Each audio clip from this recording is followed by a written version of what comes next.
Bawal daw iuwi yung mga pagkain gaya ng biskwit, mani, Tetra Pak, juice kapag nasa lamay o nakikipaglibing ka. Masama daw yon. Kasi sabi daw ng mga matatanda, sino ba yung mga matatandang yan? FAQs, Father answers questions.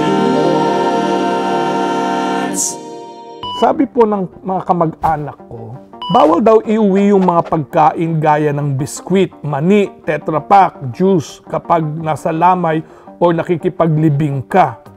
Masama daw yon.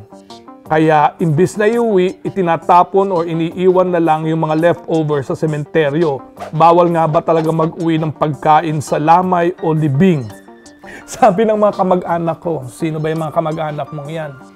Saan ba nila nakuha yung mga sabi-sabing yan? Lagi kong sinasabi, kasi sabi daw ng mga matatanda, sino ba yung mga matatandang yan?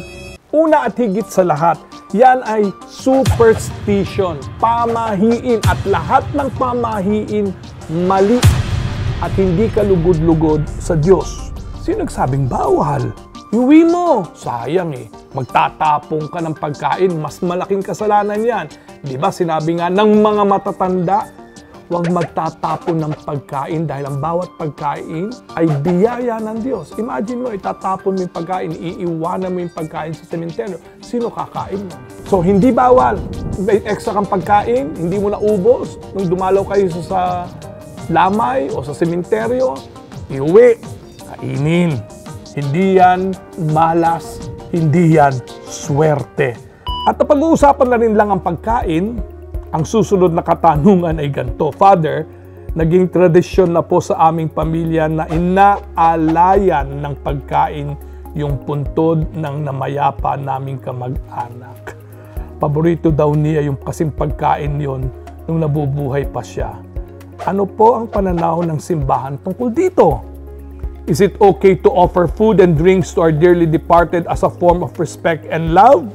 Una, yung yumao has no need of food. May isang pelikula dati, Casper, The Friendly Ghost. May isang eksena doon kung saan yung tatlong kapatid ni Casper na mga multo, kumain. Pinakita doon sa eksena, yung kinakain nila, dire-diretso lang mula sa bibig, palabas.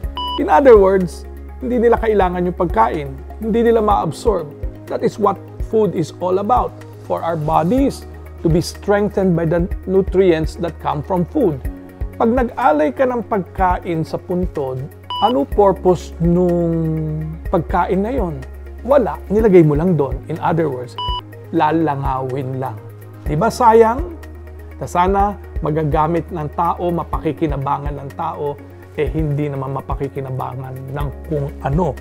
And it's not a sign of respect or love at all. Because the dead has no need for food. They are now in heaven enjoying heavenly food. Hindi nila pakikinabangan yung pakakain mo sa kanila na kung ano mang masarap. Sayang lang. Mainam ang pagkain, kakainin ng buhay. Hindi iaalay sa patay.